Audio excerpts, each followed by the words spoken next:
Mzansi, and welcome back to the show. Today we are joined by a woman who didn't just wear the Miss South Africa crown, she fundamentally reshaped what it meant to be a beauty queen. As the first deaf woman to hold the title, she has used her platform to champion inclusivity, accessibility, and the idea that our differences are in fact our greatest strengths. Please help me welcome Miss South Africa 2024, Mia Roux. Thank you so much, Ayana. That was a beautiful introduction, and I am so happy to be here. I'm sure we're going to have a great conversation. I don't doubt we will. I love that so much, and you look gorgeous in red. Thank you, so do you. I'm loving the shimmer and the outfit, looking fresh.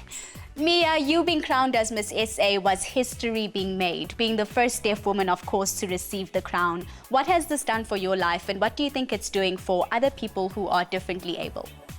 So I think when I won the crown, that moment was a very powerful moment for all of us, because it was just a moment of affirmation that we are being seen, we are being recognized, we are being heard. Because before I won the crown, I went through life always trying to knock on doors, trying to create a life for myself, trying to get opportunities.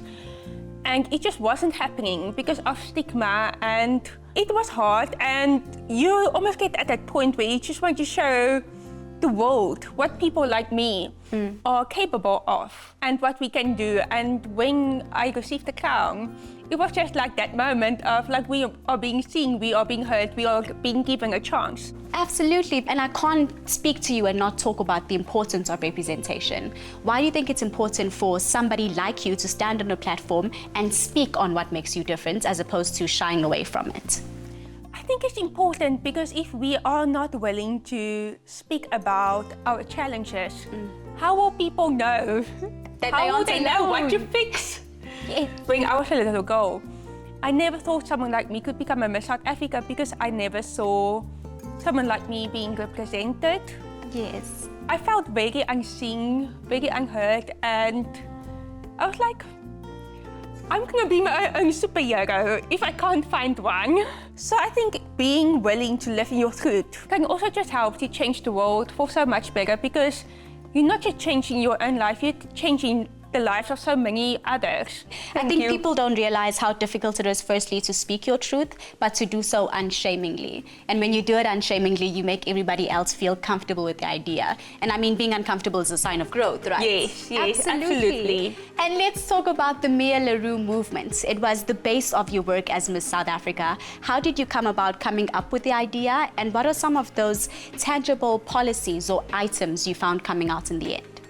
So with the Mia Roux movement, it was born based on when I received that crown, I made a promise to be more than just a sash. Like, I wanted to help to bridge the wall between the heard and the unheard.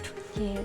For example, when I was speaking out about how my community gave me the gift of hearing when I received my cochlear implant because my parents could not afford it, and how it has changed my life.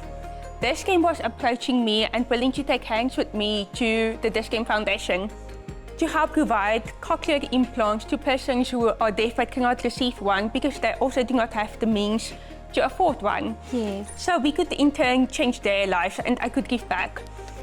And I also partnered with the Before I Academy, where we provided over 200 learnerships with over 200 employment opportunities created for persons with disabilities. So the Mia Roux movement was just that one thing that grounded me. It's what I set out to do. I already have come a long way with it, and that's something that no one can ever take away from me. One thing about the Miss SA organization is that all they ask from us is to be authentic, and you've been authentic in every sense of the word. Anytime you speak, you talk about resilience and the importance of taking up space. Why was that something so important for you to push forward? If you're not willing to take up your space, then no one is going to give that space to you. True. And if you are taking up your space, you are giving others the permission to take up their space as well, and to also remind them that they deserve that space. And resilience, of course, is very important, because we all know what happened at Miss Universe, how backstage my body failed me, and it was, of course, a hard moment because there was a lot of excitement around it. Yeah. And then when you come back home you have to be resilient because you still have the whole year ahead of you.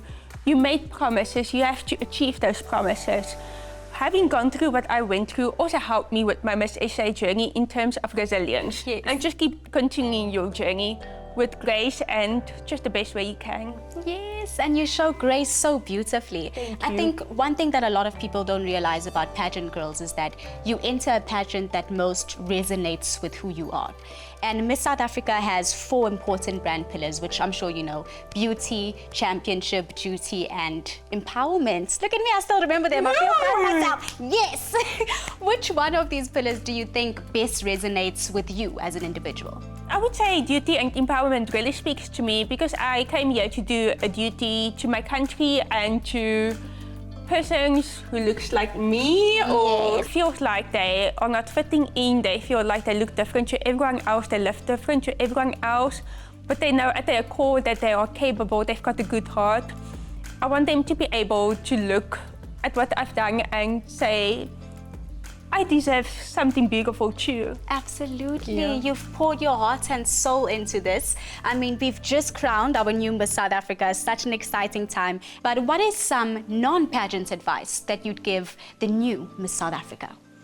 I'm very proud of our new Miss South Africa and the big congratulations. And the advice I would give her is you have to stay true to your roots. Remember why you entered. Let that guide every step of your reign. Because if you do that, then you will end your reign feeling proud of yourself. Yes. One thing that a lot of people don't know about you is that before you became Miss South Africa, you were a marketing manager and a part-time BCom student of marketing. Yes. So you wear a lot of hats. Where is Mia going in the future? So in the future, I definitely want to work within the marketing direction of taking on brand deals, etc. But I will be exclusive. I'm not going to work with every single one left and right. I want to build good relationships, work with brands I truly believe in. Yes. I will be doing disability workshops with corporates where we can actually help to change the corporate space for persons with disabilities, which I'm very, very, very excited about.